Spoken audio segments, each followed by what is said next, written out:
My guess is that if you clicked on this video, you've been toying with the idea of living in New York City alone, or you've been living the roommate life and are wanting to transition into living alone and you don't know if it's the right move for you. Taking the leap to live in a space where you can leave your underwear anywhere and put off doing a dish or two and no one having to know. It's a big leap. It really could apply to any major city, but from my own experience, that's been New York City, so that's what I'm going to speak to. If you didn't know, I've lived here for almost 7 years and I've lived alone for nearly 3 of those 7 years. Obviously, I'm not a born and raised New Yorker, so if you are, you obviously have a different experience from me. Please feel free to share your experience in the comments below. Take what resonates from this video, leave what doesn't. It is that easy. Personally, I think everyone should experience living alone at least once in their life, but in New York City, it is such a privilege to be able to live alone financially. And it's just not something that's feasible for everybody. If we look on StreetEasy, the current cost for studio apartments in Manhattan, Brooklyn, and Queens range from $1,800 to about $2,500 per month. If you wanted a 1-bedroom right now, it's ranging from $2,300 to about $5,000 a month, depending on what you are looking for in a place. The average rent for a 1-bedroom in New York City right now is about $4,000 something. There are costs that you just have to put up with based on what your non-negotiables are that you're looking for in an apartment. It's not right that a lot of the more affordable studio apartments here are in such crap condition and they're still charging so much money for it. But that is the reality of New York City right now, and that's something that you just accept. If you don't have the money to pay for more luxury, you're not gonna get luxury. So it's good to be honest with yourself about what you actually are looking for. The costs of living alone plays a huge role in if this decision is right for you. And obviously, if you're looking to live alone, that financial responsibility falls all on you, which means that the first step toward even being able to live alone is to have to prove that you make 40 times the monthly rent.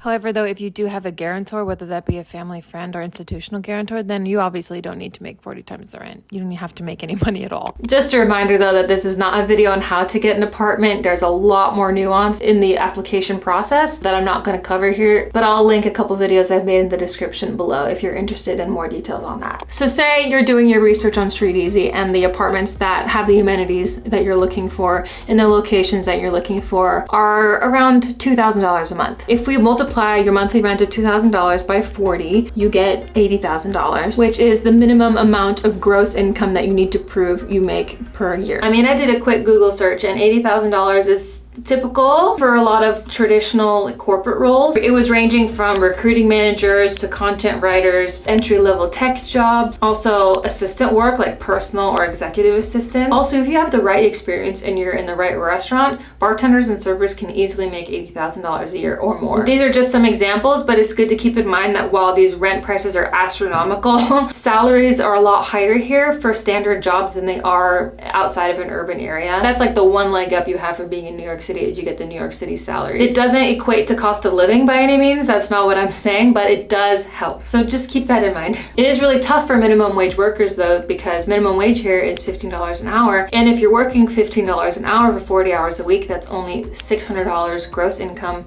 per week, which just is not sustainable for being able to live alone. So you're looking at having to work a second job or have other streams of income. So anyway, say you meet that criteria and you make exactly $80,000 a year, you have good credit, you apply for your apartment, you got the apartment. Step 1, check. Let's break down the financials to see what kind of budget you will need to plan for. We're gonna do a little bit of a role play. It's getting hot in here. For an 80K salary in New York City, at this time, tax rate is around 26%. So your take-home pay or your net income would be around $59,000. So if you do the math, that's about $4,553. If you minus out your $2,000 rent that you're looking at, that leaves you with approximately $2,553 to go toward all your other expenses. All of these numbers are not exact. This is just an example. So for Wi-Fi, we can average it's about $85 a month. The phone bill really depends, but I'm just gonna say $100. For electricity and gas, depending on the time of year, I'd say around $60 a month. My bill has been $40 in the past. My bill has also been $80 in the past, so just meeting in the middle. Also transportation, so for subway alone, I spend around $120 a month, and the prices for the subway just increased, so that's fun. It depends on if the job you have covers your health insurance or not. Personally, my job takes it straight out of my paycheck, so I don't even see that payment being made, but I would say like maybe $250 to $300. That's just for the premium. So for fixed expenses, we're looking at around $615. So now it's more of like the lifestyle expenses that really do vary. So again, this is just an example. Netflix, Hulu, HBO, Spotify, or Apple Music, or a gym membership. I would say on average, maybe subscriptions will cost you about $95 a month. Again, just an average number. And then food is such a huge expense here. I'm just gonna average and say you spend $70 a week on groceries, which puts you at $320 a month on average for groceries. You know, you're living in New York City, so you wanna go out and experience the culinary scene, which is a huge part of living here. Are the restaurants. There are a lot of cheaper places to eat. There are a lot of fancier places to eat. There are places to get like a $5 beer and shot combo, and there are places to spend $20 on cocktails. So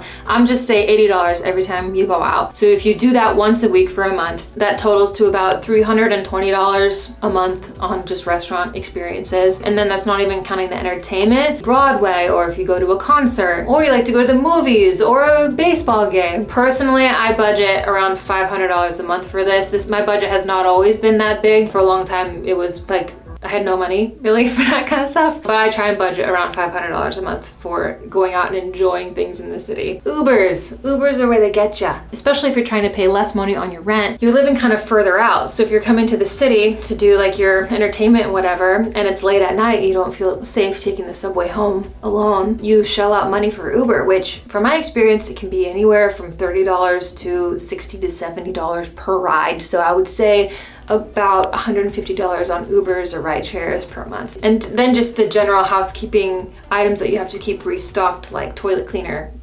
shower cleaner, toilet paper, like the little Swiffer mopping pads, expenses that maybe you used to share and that you don't anymore. There's also laundry too. Laundry can be expensive. For all of those expenses, it averages about to $1,445 a month. That plus the fixed expenses is around $2,060 in spending. So if you minus that from the money we had left over from our income, you have about $493 left over. But then I want to ask you, do you have a car? Do you need to make insurance payments on the car? Do you have to pay for parking? Do you like to go shopping? Do you like to buy new clothes in Soho? Do you have any credit card debt that you have to pay off every month? Or do you have student loan payments that you'll have to pay off? Do you have any rental insurance? How much do you want to save per month? Maybe you make more than $80,000 a month and you found a cheaper studio that you really like for less than $2,000 and you got it. It definitely gives you more flexibility in budget, but you can't expect that to happen. You can't really plan for it. You just kind of have to get lucky, and it may not happen. Plan for the worst and hope for the best. Someone's flushing the toilet. One of my neighbors. Oh! Ow! But the importance of doing this is seeing what kind of savings you'll be able to make over time. Sometimes living alone is fantastic for a short amount of time. You say like, I just want a year of living alone here just to see what it's like, but then I plan on moving in with my significant other or going back to roommate life. Like this is a short-term thing for you. I think it could be a very good experience, knowing that you won't be able to save much for a year and then go back to saving when you leave the living alone situation. But if you're thinking of this being something that you want to do long-term, this decision does affect you financially for years to come. I'm not trying to be alarmist, but I've been in a place where I've felt really stuck financially, like you just cannot get ahead. And that is because I just spent more money on rent than I really was able to afford. I just was in the hole constantly. But feeling stuck here, not feeling like you can save and never feeling like you can get ahead is a super common thing that a lot of people go through when they're here. But we do it for the experience of being here. I think it's important to consider too that once your apartment is fully set up, will you feel okay financially paying that rent every month for the remainder of your lease? I mean, you're legally bound to pay the rent unless you want to break your lease, which is never a good situation. Paying rent in New York City is always a stressful situation. If it's something that's going to be like debilitating stress for you, I can't say that it's worth it. Sometimes all your money just goes towards your monthly rent, and then you don't have anything left over to go experience the city itself, and you're thinking like, well, what's the point? And then you get sad and then you just want to leave the city. I just saw an apartment in an incredible location. If you didn't know, I'm moving out of the studio that I'm currently in, and I'm trying to find another studio suited for little old me. I couldn't take a video of the apartment or I would have showed you, but it was just a very New York place, and it's exactly what you would expect for something in the city, not renovated, so much character. It's genuinely a New York gem is what I just saw. It's all very exciting. You just don't know what's gonna happen. Since I do have a few months, I'm not as stressed, but it's all something that I'm just kind of having to manage by myself, which is something I was worried about too. Working full time is having the time to actually go out there and see places and time to apply and time to actually get it. So I was worried I might not even find a place because it's just so competitive here to get a spot, especially during the summer. It's just so difficult. So doing all that alone can be tricky, but I'm managing. I'm taking it one step at a time. But yeah, we'll see what happens. If it's helpful to know, here's how I kind of landed in a place in my life to be able to take the leap to living alone. From my experience, I never wanted roommates. I always have wanted to live alone, but I didn't have the income to support it for a very long time. My lowest salary I ever had living in New York was $38,000 gross income before taxes to work full-time 40 hours a week, washing dishes for an office space and like managing their facilities, which I was so excited about, like having a consistent paycheck. I thought that was a good deal. I really did. So after taxes, it was about $600 a week. And I did have a second job to supplement some income. I worked in a restaurant one night a week. But at the time, my rent was $1,200 for a room in South Williamsburg with 2 other people. So it was 3 of us total. My rent was averaging about 50% of my paycheck every month. But paying any more in rent really just would have been impossible for me. So I ended up leaving that $38,000 a year job and picking up a second restaurant job. So I worked at 2 restaurants for a while up until 2020 when I got laid off from both. And then I went on unemployment for the next year and a half. But turns out that unemployment actually paid me more than I was making as a server. So I was able to actually save money. And I wasn't going out at all because it was COVID and it was quarantine. So I was saving so much money. Eventually apartments were low enough where I was like looking on Street Easy. I saw this place for $14.50 and I was like, that's a lot of money. But I also don't really feel safe to live with roommates right now because of COVID and whatever. But because of unemployment, I did need to have a guarantor and I was so lucky to have that. But I do admit that when I moved in here, I knew it was very real that I wouldn't be able to afford this place after I was off unemployment because I didn't know if I was going to be going back to working in restaurants or not. I have videos on this on how I transferred my restaurant career over to a more corporate job, but that's what I ended up doing is switching to corporate. And so that allowed me to afford living alone year after year, but at the beginning I honestly didn't know if it was something sustainable. So it was going to be like a during COVID situation, I would live alone just to be safe and then move back to the roommate situation or leave New York. Honestly, I didn't know at that time. I don't think anybody really did. But basically, I wouldn't have been able to even save or get ahead enough to be able to afford thinking about living in my own space if the pandemic didn't happen and if rent didn't completely plummet, which is not the situation for anybody right now. While money is a huge part of the conversation, there's the whole lifestyle conversation. I think it's important to visualize yourself at least like a month after you've moved in, when everything's set up and when things just start to quiet down. Imagine sitting at home alone in the quiet with no one to talk to. How do you envision that makes you feel? Do you feel more at peace with that? Like finally I'm able to unwind in a safe, quiet space, or does it cause you anxiety being alone with your own thoughts? If that's the case, this might be actually a great thing for you. Yeah.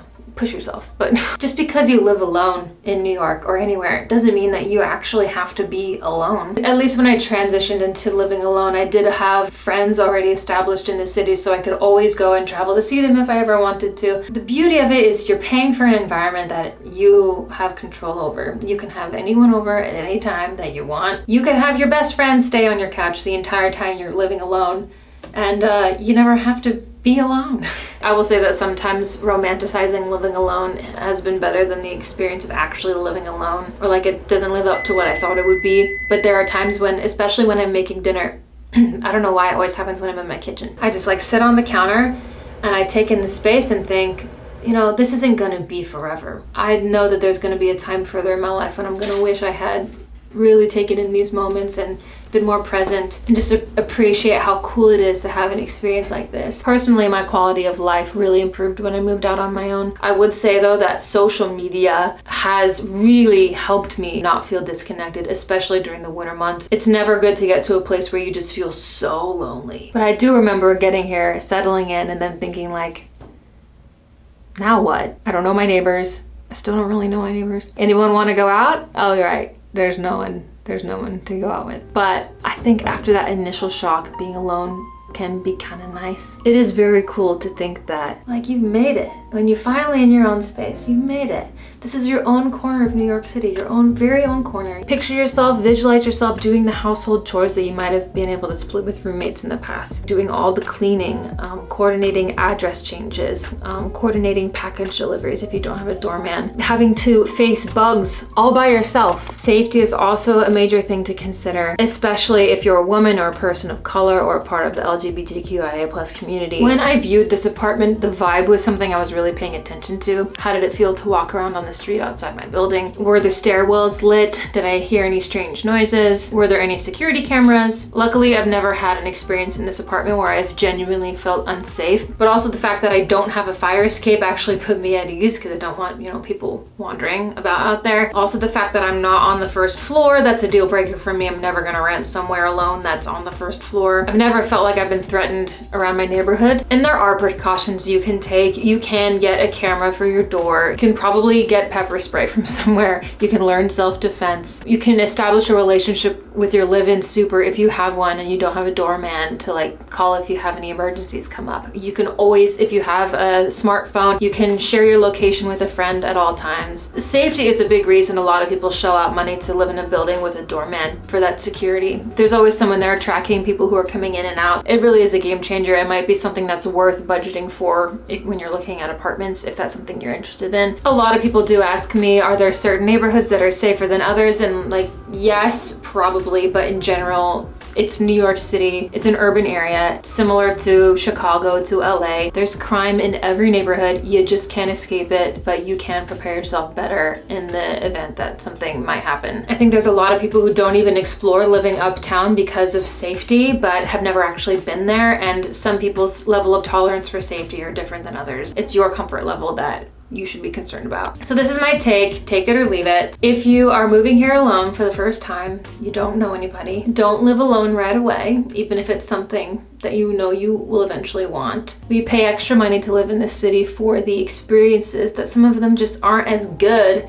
if you're not doing them with other people. And if you're alone here and don't know anybody, it can just be so much easier if you already have people that you can establish a community with right off the bat. It takes out an extra step. And we move here and we live here to put ourselves out of our comfort zone. There are way many other places you could live if you wanted to continuously live within your comfort zone. It's definitely true that when I had roommates, I was that recluse roommate that would never leave their apartment, and I just had anxiety about being in the shared living spaces. But there are a couple times that the roommates I had, they dragged me out of my room to go out and have fun and grab a glass of wine and go dancing or something. And those are experiences that I wouldn't have had if I didn't have someone kind of pushing me. The pressure of the finances actually motivated me a lot to do better in my career and find more ways to make money. I didn't actually end up crashing under the pressure, which I'm surprised I reacted that way, but I still feel that way, that it's motivating to me to be able to provide for myself. Knowing that I can do it, I feel like I can die happy now. Pat myself on the back for that one, because I made it work. So for me, is it worth it to live alone in New York City?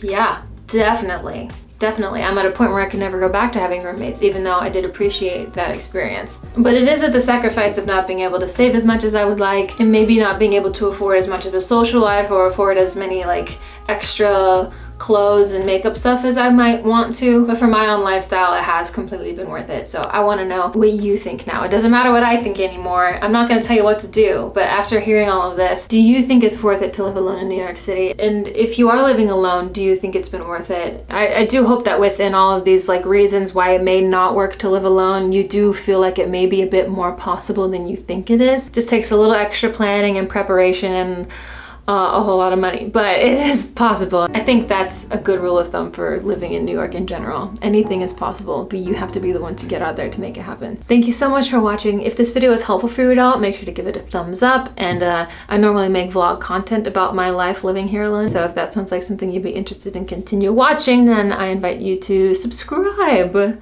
possibly. Other than that, I'll see you in my next video. Thanks for watching. Good luck. Bye.